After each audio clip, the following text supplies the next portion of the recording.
So this massage is intended to improve circulation, also help remove waste and help the person relax. The salty pimp is our most popular cone by a lot. It's vanilla ice cream, dulce de leche, sea salt, and chocolate dip. My father's career had an unreported body count. The greatest thing about a yellow cab is it's a recession-proof industry because the meter rates never go down.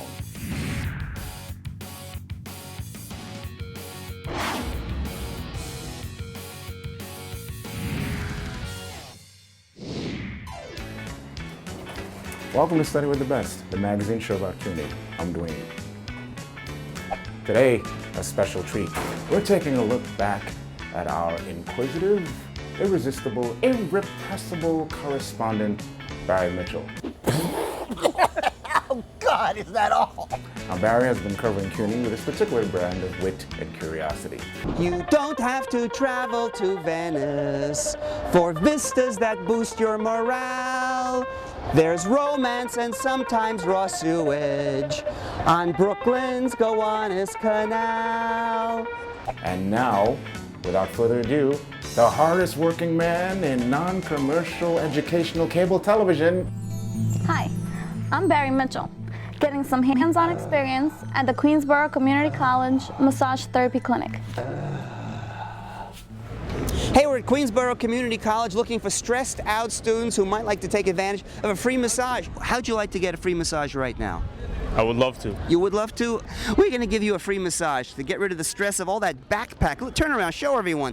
And this Professor Mertz, this can't be good for him, right? Turn around, show us. Look, it's off to one side. Look how his shoulder slumps to one side. This man needs a massage, don't you agree? Yes, he does. Come on, we're giving you a free massage. But I need the massage more than anybody. So let's give you a free massage. Where am I going? To the Medical Arts Building. We have some of Professor Lisa Mertz's best students going to take care of you.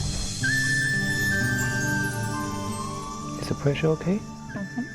It'll make me fall asleep. Tell Pin where it hurts. Wow, kind of everywhere, mostly in my lower back and between my shoulder blades. What kind of massage are we going to give Natasha? It's an Eastern style, we call it Shiatsu. The focus mostly on the energy level. There wasn't a lot of the old-fashioned rubbing, it was mostly pressure points. Yes. That's what Shiatsu is, pressure points. Thumbing, yes. Thumbing? Yes. You must be a heck of a hitchhiker. Yeah.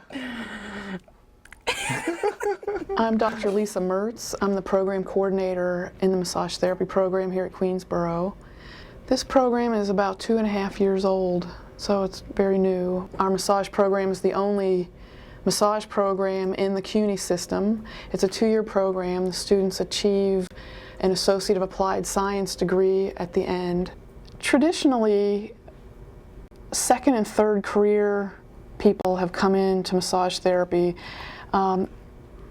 After a long career in some other field, they decided they wanted to have a more entrepreneurial kind of work life. Maureen, why do you want to become a massage therapist? Well, I've been working for lawyers for 20 years and I wanted to find a legal way to put my hands around their neck.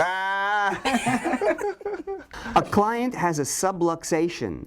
To whom would you refer them? A chiropractor, a podiatrist, a respiratory therapist, or a urologist? I'd say chiropractor. A chiropractor is right. I don't have a subluxation. I have a Toyota. Well, I'll refer you to a mechanic or a dealer. Well, I work at a very, very exclusive hotel, and I've worked on dignitaries. I've worked on a king and queen of a country overseas. I know, Charles and Camilla, right? No. Massage Charles' ears. That's like an hour's job right there. I think so, yeah. Mark, Cindy will be your massage therapist today. She's going to give you a Swedish massage. So this massage is intended to improve circulation, also help remove waste and help the person relax, help with the muscle tension and things of that nature. Take a deep breath and exhale. Cindy, your first career is the military. Yes, it is. I'm a sergeant with the Army. I'm a combat medic, and I did a tour in Iraq for a year. A lot of our soldiers have a lot of stress, not just war stress, but worrying about family and their safety and health issues, and many things come into play. And you find after a massage, it's a little better for them? It gives them a chance to escape what they're dealing with on a regular basis, just for that half hour.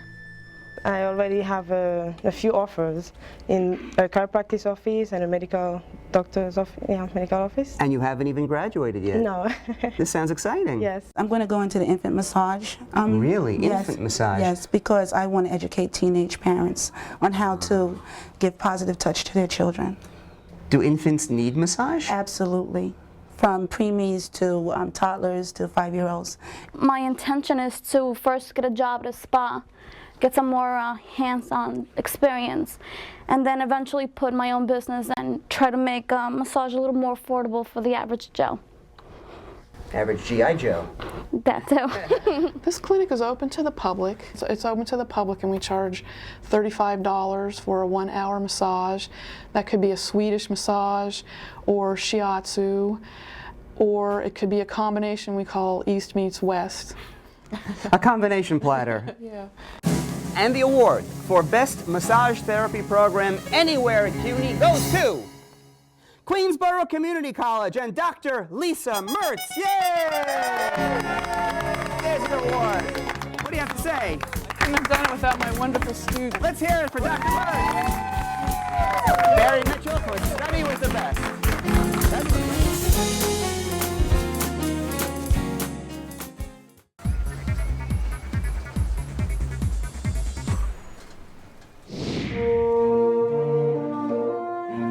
Doug Quint is a professional bassoonist. Westchester Philharmonic, Brooklyn Philharmonic, Pro Arte Chamber Orchestra in Boston.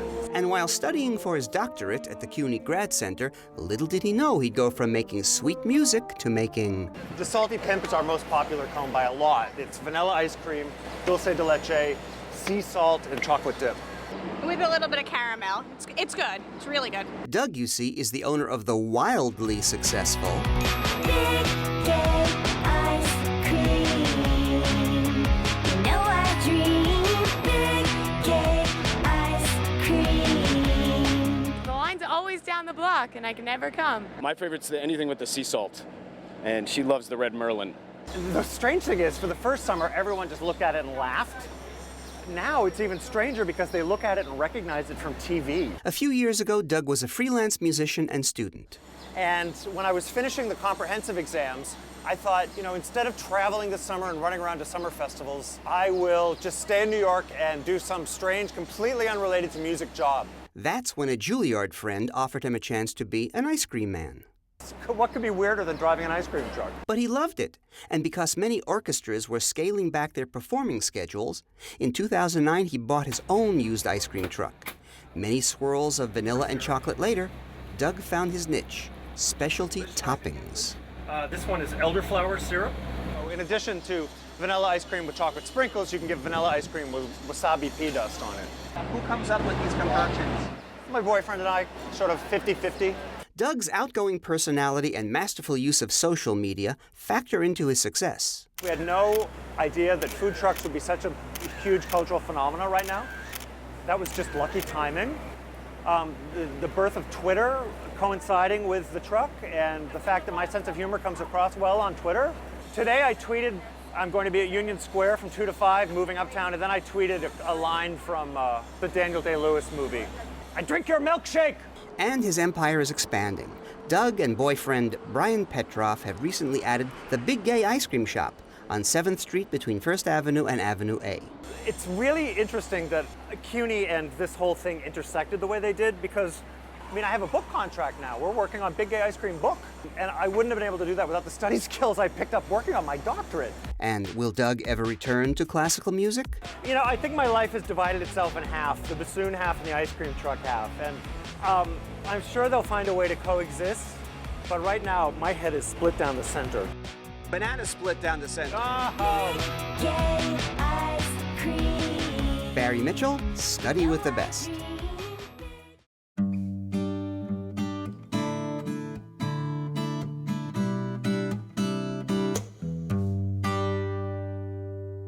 More from Barry. But first, this message from the Chancellor.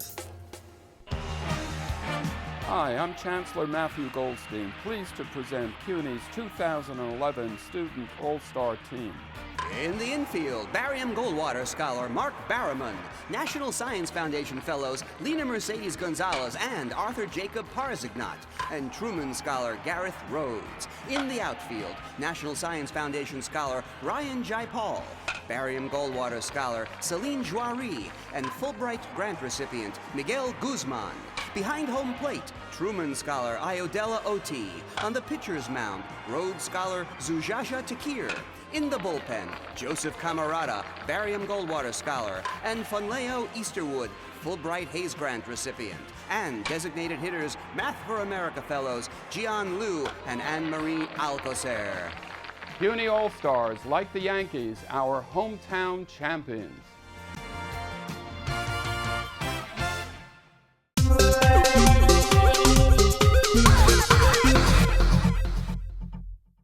Jennifer Massey is here. She's a Hunter College graduate and a journalist at the Metro desk of the New York Times. Let's play a little game. Sure. You're in grade school. It's career day. Everyone's father is coming up to say what he does for a living. What does your dad tell the class he does for a living? He's a carpet cleaner. My dad is a carpet cleaner. Yes, he was, but the dirt went deeper. Jennifer's loving, attentive father was also a career criminal, a low-level, mob-connected drug dealer from Bay Ridge who served 12 years for murder. Jennifer's attempts to pump her secretive mom for information and her quest to make sense of her upbringing that included being an unwitting fugitive is the subject of her new memoir, Never Tell Our Business to Strangers. He was arrested for cocaine possession. And when you have a murder charge on your record, that's quite a parole violation. You could go back to jail for a long time.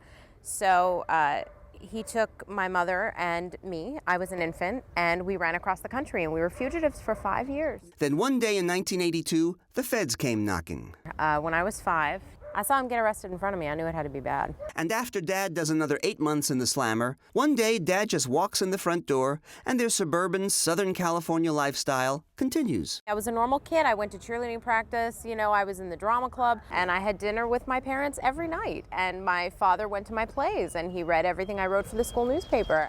When you're kind of living in a cocoon, it was like a homemade witness protection program.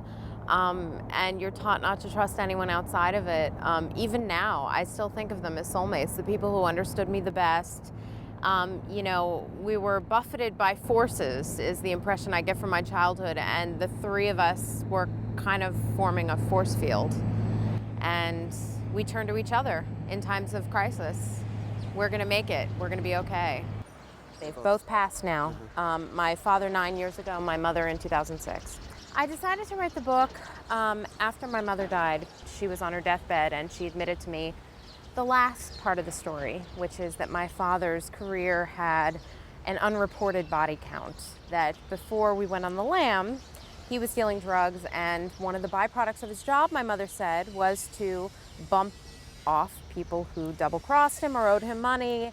And Jenny, why are you getting so angry? It was just part of his business. It cast my mother in a very different light. I mean, she was closest to me than anyone in my life, and she was hiding this secret for this man all these years. She let a murderer raise her child. There were no murders that took place while you were alive, is that right? When I was an infant. Oh. Yeah, before the parole violation. I think one of the reasons they ran across the country was they were afraid that he was going to get picked up for those murders. Let's take a walk. Yeah, sure. While you're doing your research for your book, you say you alternately hated, pitied, cursed, and cried over your dad. Yes. What's left now? What's the overriding emotion? You know, after a while, I just kind of gave up.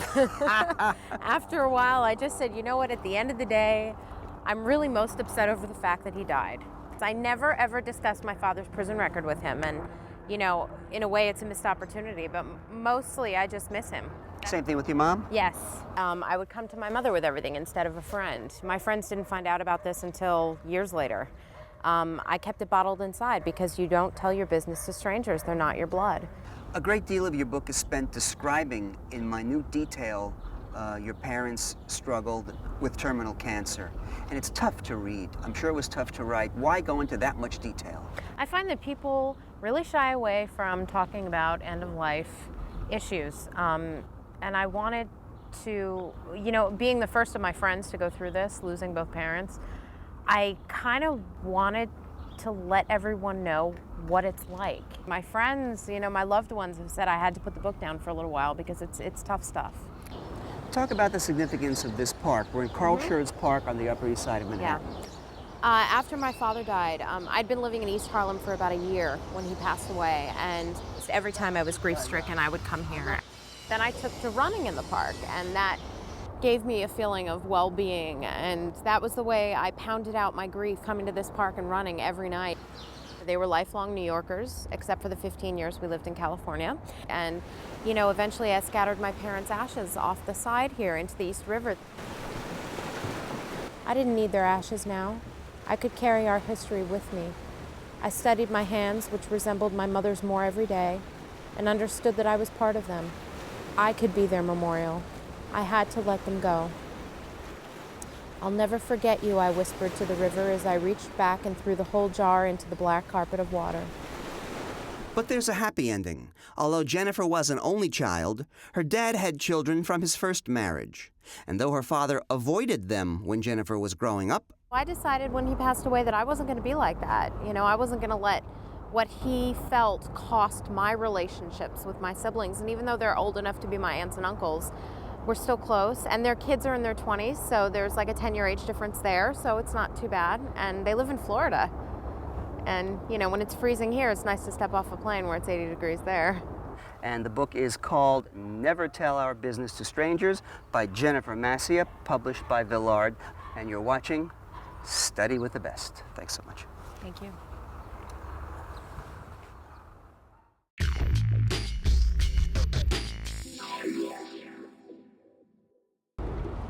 Okay, the economy stinks. So where do you go to prepare for a recession-proof career, or maybe just a second income? LaGuardia Community College, please. Only yellow cabs are allowed to pick up at the airport without pre-arrangement. JFK has one lot, and anytime you want a fare, you've got to go over to this lot. The greatest thing about a yellow cab is it's a recession-proof industry, because the meter rates never go down, even in a recession. Maybe that's why enrollment was up 4% last year at the New York City Taxi and For-Hire Vehicle Driver Institute at LaGuardia Community College. It's been around for over 25 years, and Director Andrew Volo's students go on to become not just professional, licensed New York City yellow cab drivers, they're Rhodes Scholars. What was the hardest thing you had to learn in becoming a cab driver? The hardest thing, the geography of New York City. Right, where are you from originally? From France, from Ile-de-France. A driver now, if he knows what he's doing, can make $200 a day. Some of my students that just recently graduated tell me they can average $150 to $250 a day. What special skills are required? To be alert, pay attention what you're doing. You got to be a people person. I work at a group home, helping teenagers that are in crisis. I feel that I should be able to be a role model. That's why I want to experience this more or less comfortable, independent woman. The most important thing, as far as I'm concerned, is to establish a relationship with the passengers so you can get a better tip. Michael Dick worked for a Swiss bank in, get this, wealth management. He bought a used taxi with a friend after taking an early retirement package. I was laid off due to the fact that the firm lost $43 billion. They took good care of me. They gave me 6 months severance pay. I was able to get my pension. And, you know, my ego was bruised, but after a while, you know, you get over that. So let's go from taxi medallions to medallions of beef. You used to be a chef before you became a cab driver. But I was a private chef for about 22 years.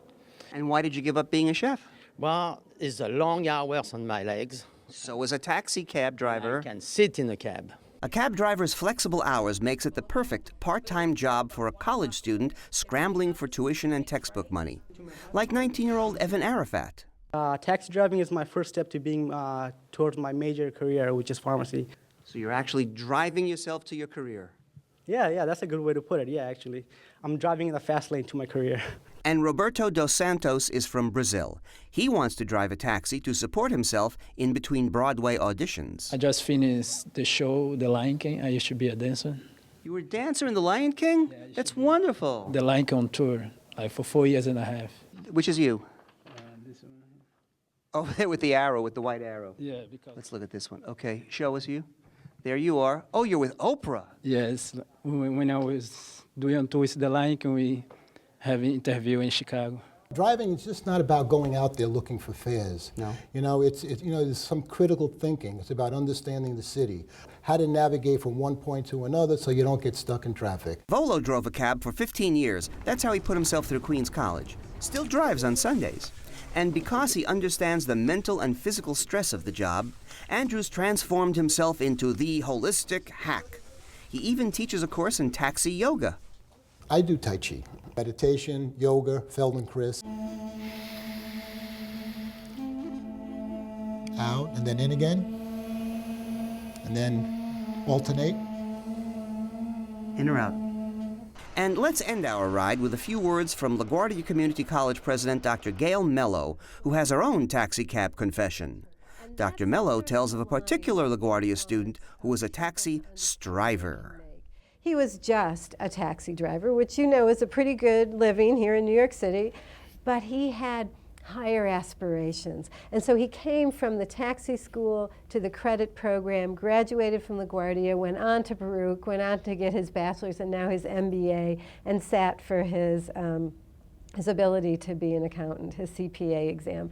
So that's the kind of trajectory we love to see. Let me give you an analogy. Did you ever see the movie Forrest Gump? Yes, I did. Okay. Can you call to mind the most famous line from that movie? Life is like a box of chocolates. You never know what you're going to get. That's it. Cab driving is like a box of chocolates. There's all kinds of junk in the back seat. So that's my analogy. Guys, thank you so much. Okay. Thank you so very much. much. And you are watching and driving with Study with the Best.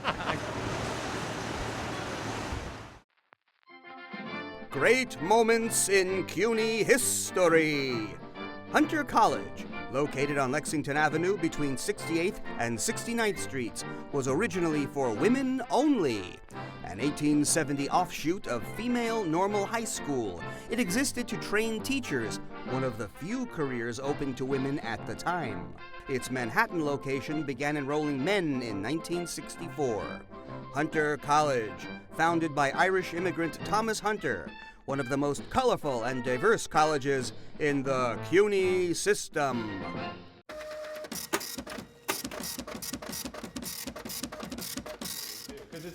When it comes to business, Nicholas Fortuno does not play games. Oh, wait a minute. Yes, he does. Because I have to play games as part of my job. Nick is an entrepreneur in the very new, very competitive field of game design. I work for a company and own a company called Playmatics. It's a game design and development company. 2, 1, go! Nick designs traditional board games and even came up with humanoid asteroids, where players get pushed around a life-size game board imitating the video arcade classic Asteroids. The game design that Playmatics does is not restricted to video games at all. We've done real-world games, board games, card games, social games, web games, console games. You might have heard of an earlier game Nick designed, the highly successful Diner Dash. Diner Dash is a casual downloadable game in which you play a stockbroker who decides to become a restaurateur. Nick and his partner Margaret Wallace consult and create games for many kinds of clients. Yeah, so this coffee is from Colombia, and the reason why I was in Colombia is because I was speaking to the Colombian government about building the game industry there. A lot of third world countries are interested in game development because it's an industry that can get off the ground quickly, and it builds them a lot of very skilled employees very fast. Besides his creative and administrative duties at Playmatics, Nick is also an educator with a CUNY connection.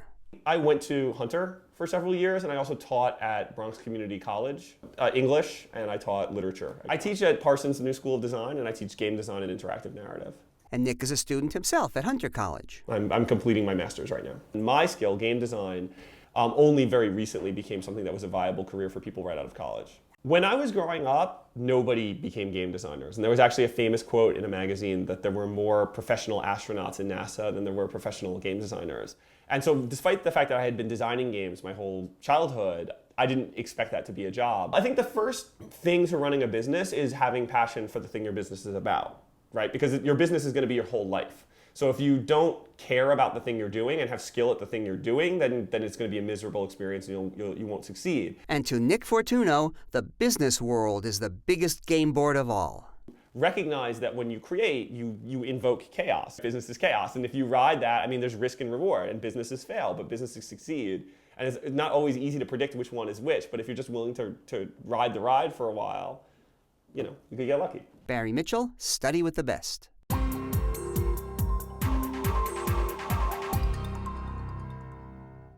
Well, thanks for watching. As usual, for all things CUNY, please log on to www.cuny.edu.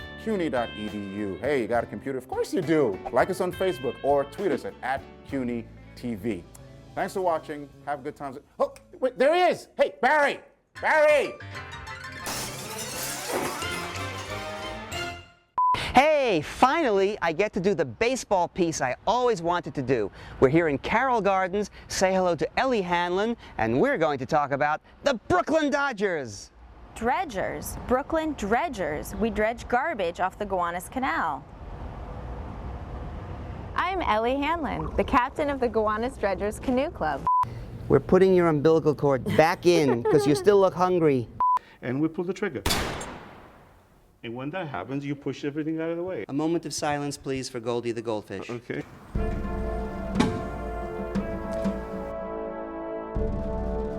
What'd you just do? You just dropped your sponge in there? You're supposed you're to drop scrubbing? it, and you're not supposed to touch me. Okay. Okay. When do we slap the baby? When do you slap it?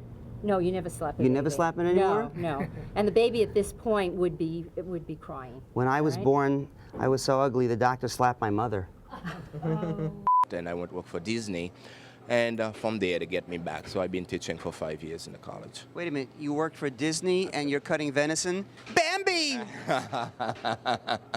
This is not Bambi. We have Bambi somewhere else. Cruella de Vil called. You're gonna be all right. Have you ever seen the funny movie from 1980, Airplane? No. Oh, surely you've seen Airplane. No, and don't call me Shirley.